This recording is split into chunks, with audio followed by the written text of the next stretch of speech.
Hi, how are you? I'm Lainey Harrison. I'm a CPST in Scottsdale, Arizona. That picture that we have framed on our kitchen wall is my son when he was in a helmet. He made the calendar, so we framed it. And I'm making this video as a CPST to help those of you whose babies have a helmet, are getting a helmet, are expected to get a helmet with regard to car seats, because it's not always simple which car seats work with a helmet and how do you even know? So let's get started. Okay, first we're going to look at a seat that has good positioning and then one that doesn't. Now, this is obviously, the helmet is not a perfect fit on the doll, but this is actually my son's helmet that we saved. He's 10 now.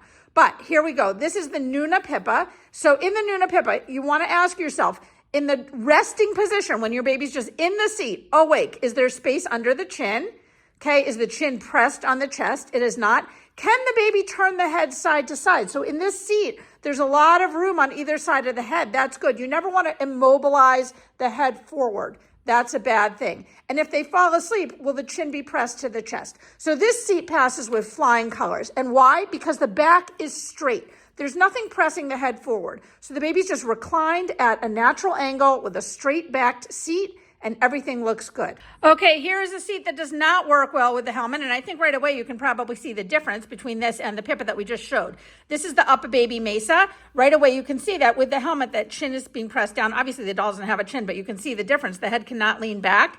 Can the baby turn the head side to side? Nope. The head is kind of immobilized forward when the helmet is on. If the baby falls asleep, which usually kind of introduces more slump, will the chin be pressed down? Yes. So this would not be a recommended seat for the helmet, because the baby, even if they can lean their head back when they're not in the car seat, right? Even if they have great head control, if you're strapping them in tightly and preventing them from leaning the head back, that's no good. Now, I also want to say, make sure your seat is adjusted correctly per the manual. I've seen some people with the Mesa be like, oh, my seat's fine. What do? They take the headrest and they move it up all the way. So that might solve the problem with the helmet by getting the headrest out of the picture, but you're not allowed to do that. Per the manual, the straps need to be coming out at or just below the shoulders, which these are in this picture. And if you do that, that will put the head in the headrest, which makes sense. You want your baby protected in a crash. You want the head in the headrest. But for the helmet, this seat does not give ideal positioning. Now, I want to say that the Pipa and the Mesa that I showed are more expensive seats, but you don't have to spend a lot of money. This is the Evenflo Litemax.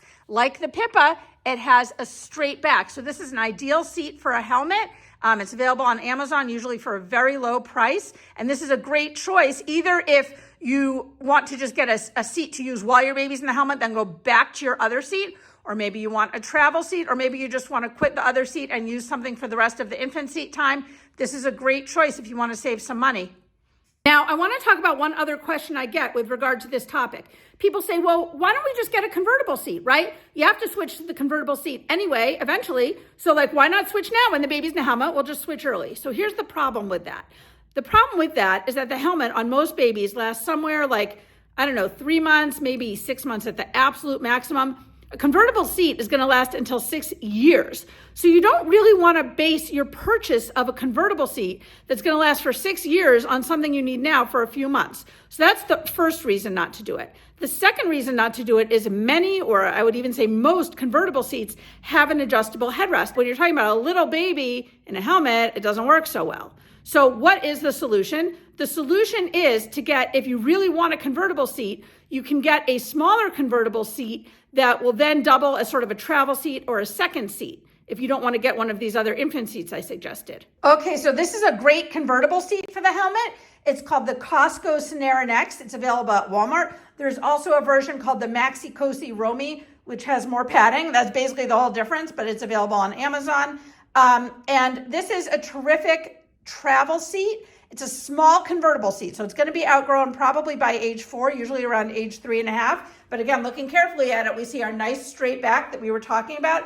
It makes a great seat for the helmet, so you could purchase this and then continue to use it as, until it's outgrown, as a second seat or a travel seat, or as your main seat. If you're on a budget, there's no problem at all with using this as your main seat, as long as you know how to recognize when it's outgrown. I hope this was helpful to you. If you have any questions, you could write them in the comments below. And if it was helpful, one thing you could do for me is subscribe to my channel. Thank you so much for watching.